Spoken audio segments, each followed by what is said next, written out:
Okay, listen, today is dreary, it's gray, it's so cold outside. I just got back from a 9-mile run. I had a tough week at work full of all sorts of educational bullshit, and to be honest, I was lying in my bed reading some true crime, trying to get up the motivation to come film a booktube video, but I knew all of the primping and just basically combing my hair that I would have to do because I did this long run, I was wearing a headband, whatever. You're getting the real me today. I'm not putting in any effort. So hi, this is Whitney from All the Shelves, and today I am filming my November wrap-up video. I read some really great stuff in November and I somehow focused on newer novels, which is kind of fun. So here we go. This month I finished teaching 2 books. In 10th grade, we wrapped up To Kill a Mockingbird. They still have to discuss it in little discussion groups that I call literary circles because I'm cute and or pretentious like that. And then they have to write essays on them, and then we're going to be totally done with To Kill a Mockingbird. Once they've written their essays and I've read them, I want to do a little video about high school responses to To Kill a Mockingbird in 2016 because I'm wondering if they're going to be a little bit different. Already I've heard way more criticism of Atticus than I ever did when I was a kid, or really that I ever hear among other people my age. And it's not like they've read Go Set a Watchman and they're suspecting that Atticus is a secret racist or anything. They just seem to notice his classist ideas and his tendency to victim blame Mayella and all this stuff that I think is really interesting. If you've been watching this channel, you've heard me talk about To Kill a Mockingbird. I don't think it is the greatest American novel like a lot of people do. I don't hate it. I think it's very complicated and interesting, and I think the way that we talk about it sometimes simplifies it. But yeah, that review will be coming shortly. The other thing that I finished in a high school class was my AP Language and Composition course, read The Taming of the Shrew. I had read that this summer and I thought it was a very interesting play. One of Shakespeare's lesser plays, I think, but ambiguous in a way that I thought would be fun to discuss in a rhetoric class, and I was not disappointed.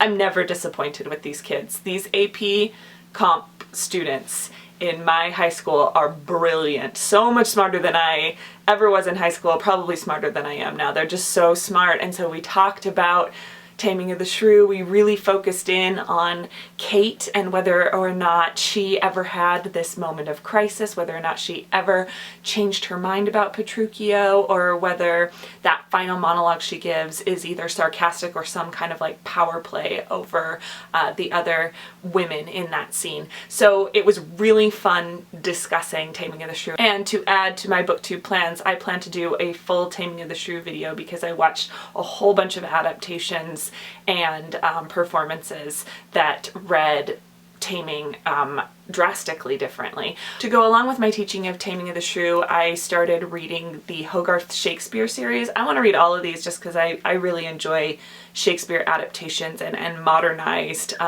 canonical works. So I read Vinegar Girl by Anne Tyler.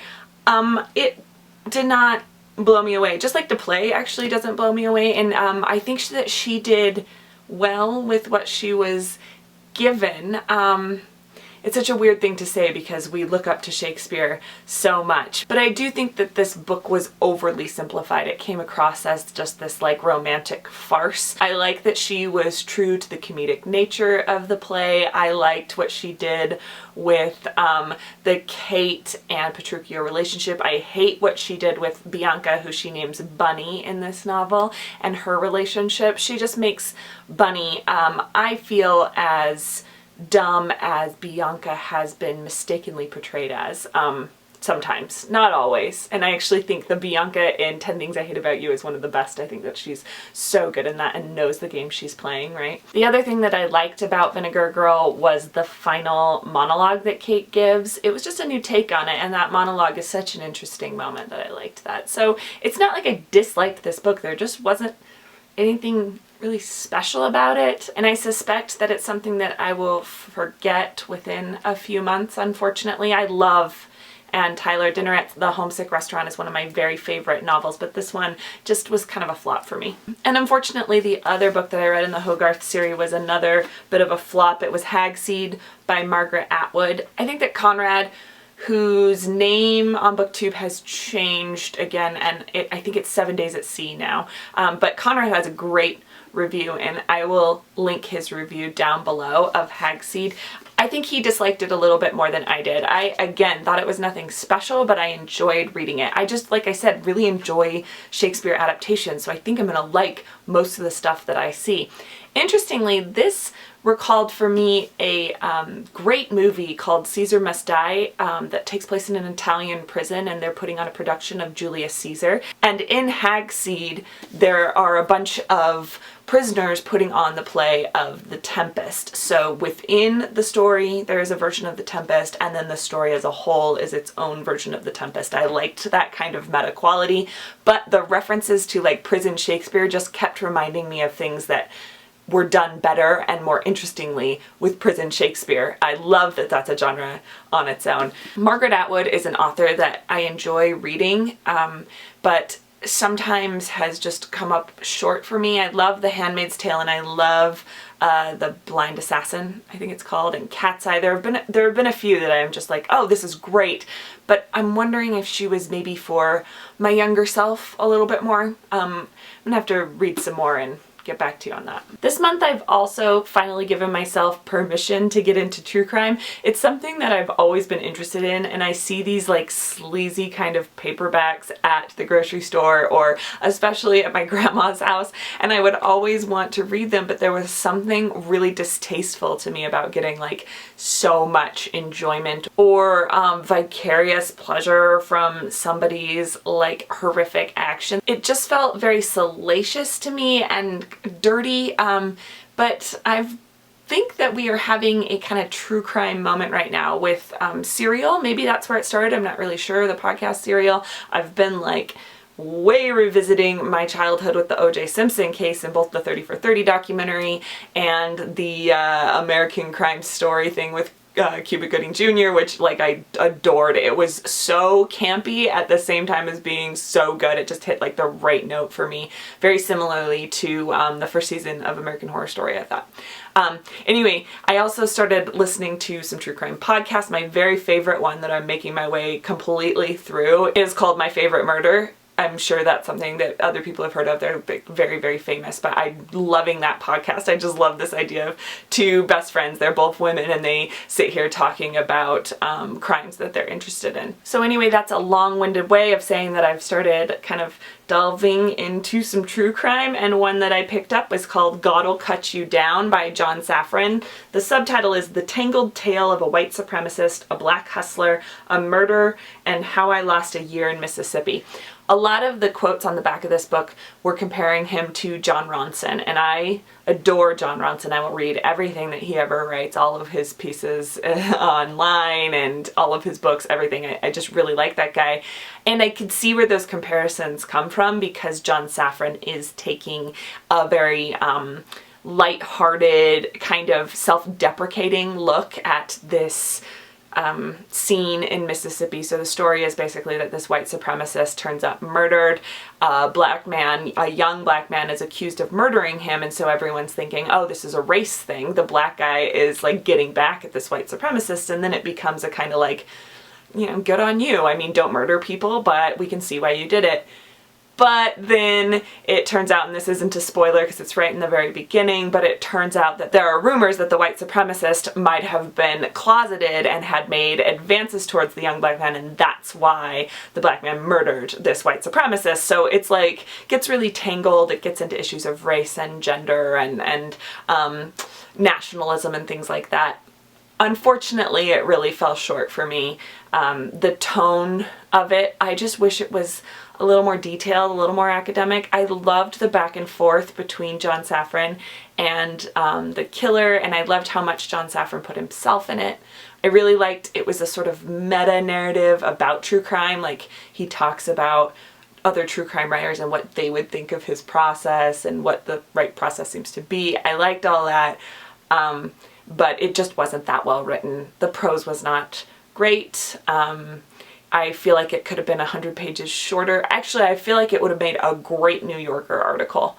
Like if it were, you know, a long journalistic piece. That would have worked really well for me, but as a book, not so much. There were two books that I did longer reviews of that you could go check out. One is called Sweet Bitter by Stephanie Danler, about a woman working in the restaurant scene in New York in her early 20s, falling in love with a boy that she really shouldn't, and how that ends up for her. I liked Sweet Bitter. I liked it because it's a food story, and I like food stories in general, but I liked it because of its like quick pacing. And it's fairly late, delayed coming of age story. I really liked that. The other book that I don't have pulled up because, once again, I'm being super lazy today, is The Trespasser by Tana French. You can check out that review too. All of these links will be in the description as usual. And I liked The Trespasser. The more and more I think about it, the more slightly disappointed I was with it because I have such high expectations for Tana French, but I still really liked it, and I again loved the themes that were happening in the background of the story, even though the crime this time and the procedural part of it was not quite as exciting as the others. And one last new book that I read this month was The Northwater by Ian McGuire.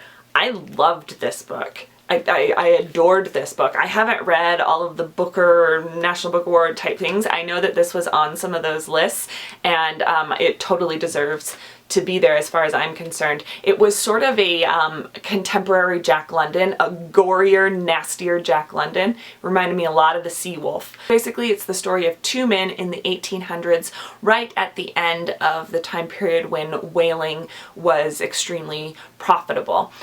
One of the men is a surgeon. He had been a British colonizer in India and has a terrible backstory that he is looking to atone for. And then one of the men is just this total psychopath, and you find out in the very first chapter about this psychopath. I love that the story starts with the disgusting, crazy man's point of view. It kind of goes back and forth a little bit, chapter by chapter, not through the whole thing, but sometimes. And starting with the very clear villain of the novel set up that dichotomy nicely. So these two men, they both end up on a whaling ship, and there are instances of horrific animal cruelty. Can you call it animal cruelty when it's just like it's hunting and how everyone used to hunt? I mean, there's clubbing baby seals and all of that, and killing whales, and it gets very graphic, even more graphic than Moby Dick, which is already graphic.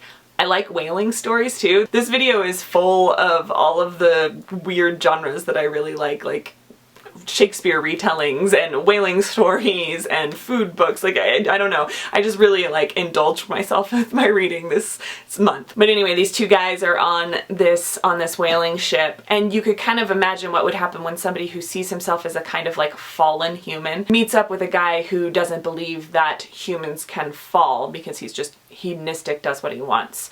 I marked this one so much with every intention of, you know, going through this very carefully and doing a review, but then I looked at the parts that I actually marked, and they're extremely unpalatable, and I don't think should necessarily be like read aloud on a fun booktube channel without context. Like, you should read the book and decide what you think of these graphic displays, because it works in a very interesting way. This book is very stark. It's very fast paced. I read it in like a day and a half. I really, really enjoyed this, both for its like philosophical content and just its plot, which is really heavy and really fascinating. Okay, so those are all the books that I read in November. I love that I got these new 2016 novels. Finally, they're coming through for me on these long hold lists at the library. I've already started December off with nice big chunks of reading for total pleasure, and now I am going to go back to my bed,